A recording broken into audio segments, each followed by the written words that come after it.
Bismillahirrahmanirrahim. Assalamualaikum warahmatullahi wabarakatuh. Pertemuan kali ini kita akan membahas tentang tendensi sentral atau ukuran nilai pusat.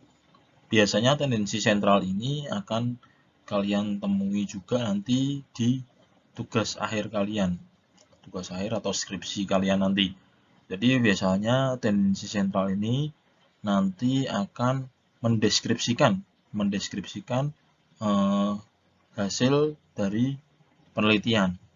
Jadi nanti akan menggambarkan bahwa data itu seperti apa nilainya itu nanti akan muncul juga ada di skripsi juga nanti. Mari selanjutnya kita akan membahas tentang pengertiannya. Jadi pengertian nilai pusat adalah ukuran yang dapat mewakili data secara keseluruhan. Artinya, jika keseluruhan nilai yang ada dalam data tersebut diurutkan besarnya, dan selanjutnya dimasukkan nilai rata-rata ke dalamnya, nilai rata-rata tersebut memiliki kecenderungan tendensi atau terletak di urutan tengah atau pusat. Jadi, ini adalah nilai pusat, pengertian dari nilai pusat. Ya, kurang lebih ada nantinya biasanya teman-teman mungkin di SMA itu pernah membahas tentang mean, modus, median. Jadi rata-rata, modus itu nilai yang sering muncul, dan median itu nilai tengah. Nah, ini adalah nilai pusat. Nanti juga di skripsi akhirnya nanti akan ada pendeskripsian data menggunakan rata-rata atau nilai pusat ini. Jadi jenisnya ini tadi saya sudah terangkan. Jadi jenis-jenis ukuran nilai pusat itu ada mean, rata-rata hitung, jadi nilai rata-rata dari data yang ada, kemudian median, itu nilai tengah, kemudian modus adalah nilai yang sering muncul. Jadi ini nanti akan kalau diolah menggunakan aplikasi itu tinggal jenengan masukkan saja, kemudian klik analyze, deskriptif, nanti ada pilihan-pilihannya di SPSS, nanti mulai belajar SPSS. Jadi SPSS itu sebuah aplikasi statistik yang mendeskripsikan, menggambarkan atau mengartikan sebuah data. Nah, nanti di tugas akhir nanti atau skripsi jenengan itu akan menggunakan aplikasi pengolahan tersebut. Nanti kalau pakai aplikasi tinggal centang, oke, terus itu keluar. Selanjutnya, nah ini rumus rata-rata hitung. Ini bagi data yang tidak berkelompok. Jadi nanti ada data berkelompok. Data berkelompok itu seperti kemarin kita ada kelas-kelasnya. Jadi kalau yang tidak berkelompok itu cuma datanya sedikit. Kita jumlahkan semuanya. Jadi X1 tambah X2, X3 dan selanjutnya sampai Xn itu dibagi jumlah sampelnya. Jadi ME itu kita gambarkan ME itu rata-rata hitung, kemudian X itu wakil data, kemudian N itu jumlah data. Selanjutnya, nah ini menentukan posisi median. Nah, median ini harus datanya diurutkan dulu, kemudian baru posisinya di mana. N itu sampel ditambah 1 dibagi 2. Nanti jumlah sampel nanti hasilnya berapa? Jadi N ditambah 1 dibagi 2 untuk median data tidak berkelompok. Selanjutnya, kalau modus ini ya cari aja data-data yang sering muncul. Kita masuk ke selanjutnya itu ada di contoh. Nah, ini contoh di bawah ini adalah nilai statistik mahasiswa Universitas X dengan jumlah mahasiswa 10. Jadi datanya sedikit. Kita bisa hitung. Jadi langkah pertama adalah next. Nah, ini kita harus mengurutkan data dulu. Diurutkan dari kecil ke yang besar. Setelah ini kita ketahui rata-ratanya. Rata-ratanya adalah jumlah dari nilai statistik itu semua dijumlah, itu hasilnya berapa ini? 715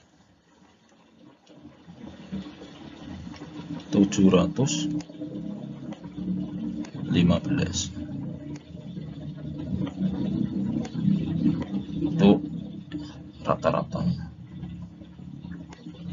rata-rata tadi kodenya adalah ME, E-nya kecil, ME. Kemudian ini dibagi dengan, karena ini jumlahnya 10, dibagi 10.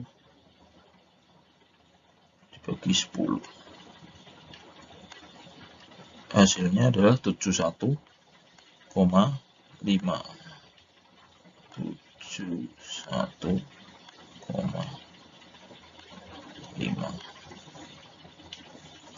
Ini 7 ya. Maaf kalau tulisan saya jelek, karena ini pakai laptop, nggak pakai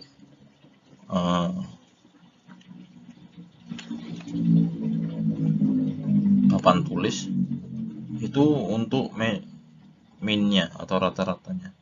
Kemudian mediannya, tadi mediannya adalah 10, jadi jumlah datanya ini 10 ditambah 1, 10 ditambah 1, 10 ditambah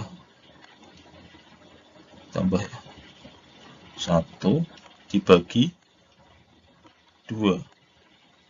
Jadi hasilnya adalah 5,5.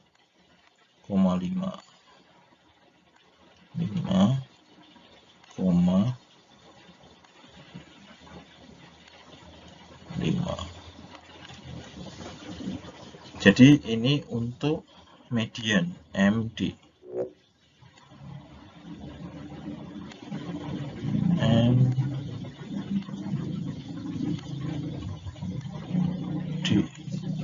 Jadi 5,5 berarti posisi 5,5 itu di mana? Antara 1, 2,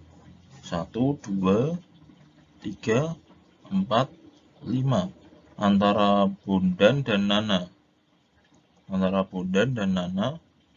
Jadi 70 tambah 70 dibagi 2. Itu merupakan nilai mediannya. Jadi nilai mediannya adalah 70.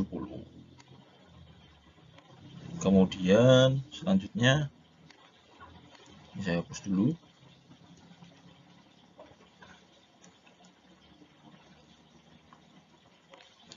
Selanjutnya adalah modus. Kalau modus sudah kelihatan.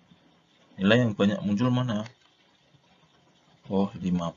Jadi nilai yang banyak muncul adalah 50.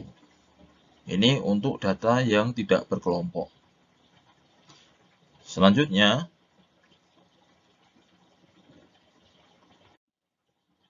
nah ini merupakan rumus rata-rata hitung untuk data berkelompok. Jadi sigma ME sama dengan sigma F1 kali X1 dibagi sigma F1. Jadi ME itu rata-rata, sigma F1 itu jumlah data atau sampel, kemudian sigma F1 X1 itu jumlah perkalian antara jumlah data sampel dengan tanda kelas. Selanjutnya ini rumus median. Itu median sama dengan B. B itu tepi kelas bawah tambah dalam kurung P. P itu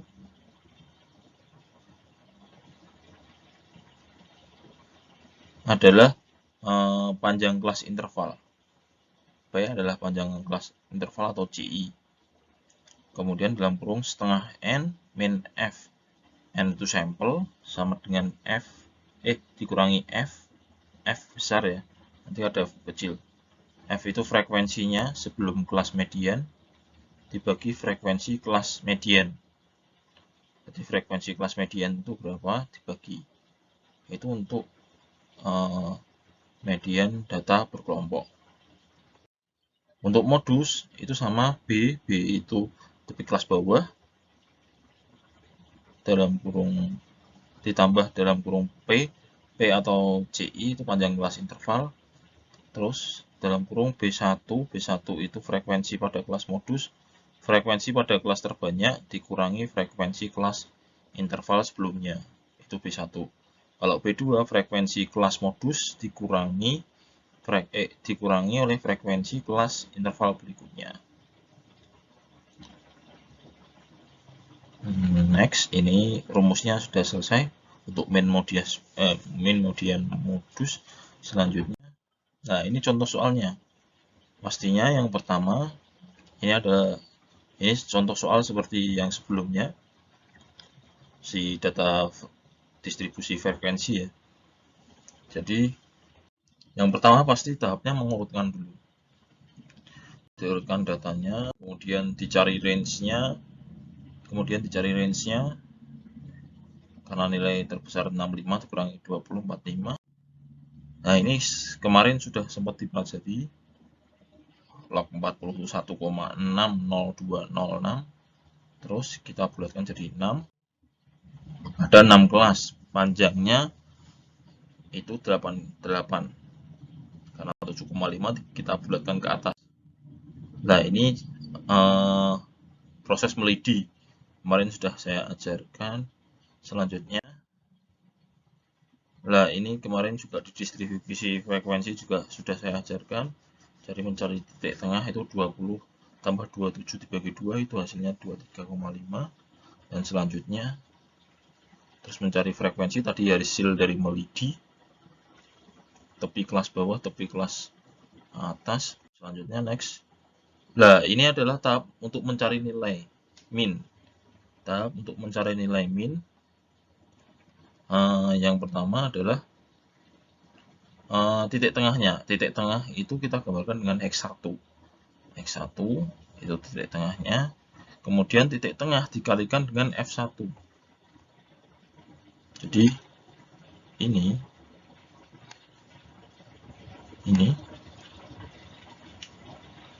nanti dikalikan dengan ini. Itu hasilnya 23,5 kali 9, hasilnya ini sampai selanjutnya. Kemudian hasil perkalian ini dijumlah, namanya sigma F1 kali X1, dijumlah hasilnya 1596. Sigma F1-nya adalah penjumlahan dari semua frekuensi, pastinya 40. Ini sigma F1. Jadi 1596 nanti dibagi 40, hasilnya. Nah, ini hasilnya adalah 39,9. Jadi ini merupakan nilai min atau rata-rata dari data berkelompok. Nah, selanjutnya adalah kita mencari median. Median kita cari posisinya dulu. Jadi posisinya adalah setengah dikali 40. Karena ini frekuensinya ada 40, jadi setengah dikali 40 ada di 20. 20 itu di mana? Ini di 11. 9 tambah 8 itu 17. Nah, 20 itu di sini. Nah, berarti rumusnya adalah MD sama dengan B. B itu tepi kelas bawah. P itu tadi sama dengan CI. CI-nya 8. Setengah N min F besar. Kemudian dibagi F. Jadi 35,5 ini dari tepi bawahnya. Ini 35,5. Kemudian 8, C-nya 8. 20 itu tadi dari posisinya setengah kali N. 20. Kemudian 17 itu dari ini. Di data sebelumnya. Data sebelum median 9 tambah 8. Berarti berapa? 9 tambah 8, 17. Terus F itu frekuensi di kelas mediannya. Frekuensi di kelas mediannya adalah 11. 20 min 17 dihitungnya dalam kurung dulu. 20 min 17 dibagi 11 itu berapa? Dikalikan 8. Dikalikan 8 baru ditambahkan 35,5. Jadi 35,8 hasil dalam kurung dulu. Terus sama dengan 37,68.